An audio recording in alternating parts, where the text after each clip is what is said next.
Assalamualaikum warahmatullahi wabarakatuh. Perkenalkan, kami dari Kelompok 4 ingin mempresentasikan tentang penjualan jangka pendek. Dan perkenalkan juga, nama saya Fadil Riantono. Perkenalkan, nama saya Liska Nur Karunia. Perkenalkan, nama saya Dewi Larantika. Perkenalkan, nama saya Nurusiana. Perkenalkan, nama saya Sophia Sapitri. Baik, selanjutnya kami akan mempresentasikan tentang penjadwalan jangka pendek. Apa itu kepentingan strategi penjadwalan jangka pendek? Kepentingan strategi penjadwalan jangka pendek adalah penjadwalan yang efektif, berarti pergerakan barang dan jasa pada sebuah fasilitas menjadi lebih cepat. Ini juga berarti perusahaan menggunakan aset secara lebih efektif, sehingga menciptakan kapasitas yang lebih besar untuk setiap dolar yang ditanamkan. Yang selanjutnya menghasilkan biaya yang lebih rendah. Yang pertama yaitu kapasitas tambahan pergerakan yang lebih cepat dan fleksibilitas terkait menghasilkan pengiriman yang lebih cepat sehingga memberikan pelayanan pelanggan yang lebih baik. Yang kedua, penjadwalan yang baik yang juga berperan pada komitmen yang realistis sehingga menghasilkan pengiriman yang dapat diandalkan. Penjadwalan jangka pendek menerjemahkan keputusan kapasitas, perencanaan agregat jangka menengah, serta jadwal induk ke dalam urutan pekerjaan dan penugasan tertentu atas karyawan, material, dan permesinan. Isu penjadwalan barang dan jasa dalam jangka pendek yaitu memenuhi permintaan karyawan dan peralatan tertentu dalam basis harian atau jam. Tujuan penjadwalan adalah mengalokasikan dan memprioritaskan permintaan yang dihasilkan oleh perkiraan atau pesanan pelanggan pada fasilitas yang ada. Dua faktor penting dalam melakukan alokasi dan prioritas ini adalah jenis penjadwalan maju dan mundur dan kriteria prioritas. Yang selanjutnya akan dijelaskan oleh teman saya. Pada penjadwalan maju dan mundur, di slide ketiga dijelaskan bahwa penjadwalan maju memulai jadwal persyaratan setelah suatu pekerjaan diketahui. Pekerjaan dalam penjadwalan maju dilakukan sesuai dengan pesanan pelanggan dan diminta untuk dikirim sesegera mungkin. Dan penjadwalan maju digunakan dalam organisasi seperti rumah sakit, klinik, rumah makan mewah, dan produsen peralatan mesin. Selain penjadwalan maju, terdapat juga penjadwalan mundur. Penjadwalan mundur dimulai dari batas waktu dan menjadwalkan operasi yang terakhir terlebih dahulu. Penjadwalan mundur digunakan dalam banyak lingkungan manufaktur. Contohnya, seperti lingkungan jasa, di mana lingkungan jasa sendiri menyediakan sebuah perjamuan atau penjadwalan operasi pembedahan.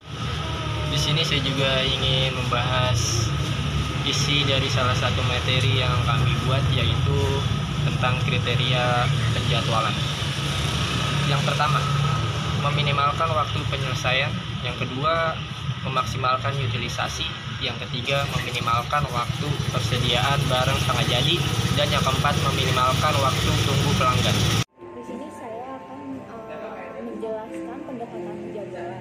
Nah, di sini pendekatan penjadwalan ada 5, yaitu fasilitas yang terfokus, kedua sel kerja, ketiga fasilitas berulang, keempat fasilitas yang terfokus pada produk, yang kelima penjadwalan pusat yang terfokus pada proses.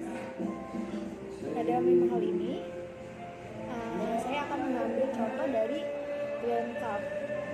Nah, seperti yang digunakan untuk proyek sederhananya, diagram ini seperti membentuk untuk menangani kemajuan setiap aktivitas dan menangani masalahnya. Kita di sini bisa mengambil contoh itu yang sederhana. Pembebanan pekerjaan. Pembebanan bisa disebut loading. Penugasan pekerjaan pada pusat kerja atau pusat pemrosesan. Para manajer operasi menugaskan pada pusat kerja hingga biaya dan waktu luang. Pusat kerja dibagi 2 bentuk. Yang pertama, berorientasi pada kapasitas. Yang kedua, berkaitan dengan pertugasan pekerjaan tertentu bagi pusat-pusat kerja. Kemudian disajikan 2 pendekatan yang digunakan dalam pembebanan.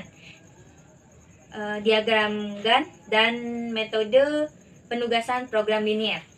Yang pertama, pengendalian input-output adalah sebuah teknik yang membuat karyawan operasi dapat mengelola aliran fasilitas kerja. Jika apapun Misalnya pekerjaan datang lebih cepat daripada semestinya atau yang sedang diproses, maka fasilitas tersebut terbebani secara berlebihan dan terjadi backlog. Dan jika pekerjaan lebih lambat daripada yang diproses, fasilitas yang kurang terbebani menghasilkan kapasitas kosong dan pemborosan sumber daya. Yang kedua, penjadwalan kapasitas terbatas, yaitu penjadwalan jangka pendek yang berkomputerisasi untuk mengatasi kelemahan sistem yang berdasarkan aturan tertentu dan menyajikan perhitungan interaktif secara grafis kepada penggunaan data users. Yang ketiga, penjadwalan produksi berulang. Produsen berulang ingin memenuhi permintaan pelanggan, mengurangi investasi persediaan, mengurangi ukuran lot, dengan peralatan dan proses yang ada. Saya akan menyebutkan beberapa kelebihan penggunaan material secara bertingkat. Yang pertama, mengurangi tingkat persediaan pembebasan modal untuk menggunakan penggunaan yang lain. 2. Mempercepat volume produksi. Yang ketiga, mengurangi kebutuhan luas lantai. Cukup sekian dengan penjelasan penjadwalan jangka pendek. Kurang lebihnya mohon maaf atas kekurangan video ini. Wassalamualaikum warahmatullahi wabarakatuh.